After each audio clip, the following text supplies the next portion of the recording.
خبر ہے کہ 190 ملین پاؤنڈ کیس میں مرکزی اپیلوں پر اسلام آباد ہائی کورٹ میں سماعت ہوئی ہے۔ پی ٹی آئی وکلا کی بڑی تعداد روسٹم پر آ گئی ہے۔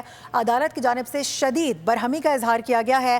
وکلا کو نشستوں پر جا کر بیٹھنے کی ہدایت جاری کر دی گئی ہیں اور استفسار کیا گیا کہ کیا آپ عدالت پر چڑھائی کر رہے ہیں۔ اسی حوالے سے مزید بات کریں گے، محمد علی جا ہمیں جوائن کر رہے ہیں۔ علی جا، کیا ہوا ہے کمرہ عدالت کے اندر؟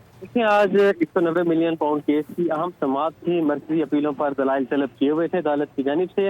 آج عدالت کے اندر ہم نے دیکھا کہ پاکستان تحریک انصاف کے وکلا اور پارٹی رہنماؤں کی ایک کثیر تعداد موجود تھی، اور جب سماعت کا آغاز ہوا ہے تو پارٹی وکلا بڑی تعداد میں روسٹم پر آ گئے، جس کے اوپر عدالت کی جانب سے شدید برہمی کا اظہار کیا گیا، اور ان کا یہ کہنا تھا کہ کیا آپ عدالت کو پریشر میں لانا چاہتے ہیں۔ چیف جسٹس کی جانب سے کہا گیا کہ تمام وکلا اپنی نشستوں پر جا کر بیٹھ جائیں، اور اس کے اوپر بیرسٹر سلمان صفدر کا یہ کہنا تھا کہ لا آفیسرز ہیں، میں معذرت خواہ ہوں، اور پھر تمام وکلا سوائے ان کے جو اس کیس میں عمران خان صاحب کے وکیل تھے وہی روسٹم پر ہے، باقی جا کے بیٹھ گئے۔ بعد ازاں عدالت کی جانب سے مرکزی اپیلوں پر دلائل دینے کا کہا گیا، اور بیرسٹر سلمان صفدر کا یہ کہنا تھا کہ مرکزی اپیلوں پر سماعت نہیں ہو سکتی، ہم نے اس حوالے سے عمران خان صاحب سے ملاقات کرنی ہے اور ہماری عمران خان صاحب سے ملاقات نہیں ہو رہی۔ بعد ازاں بیرسٹر گوہر عدالت کے روبرو ایک دم روسٹم پر آئے۔ بیرسٹر گوہر صاحب نے عدالت کو یہ کہا کہ میں کچھ چیزیں ہیں جو عدالت کو نہیں بتا سکتا، لیکن عدالت ان کو سمجھے اور ہمیں 2 ہفتے کا وقت دیا جائے۔ عدالت کی جانب سے یہ استدعا منظور کی گئی اور سماعت کو 2 ہفتوں کے لیے ملتوی کر دیا گیا ہے۔ علی جا، بہت شکریہ آپ کا۔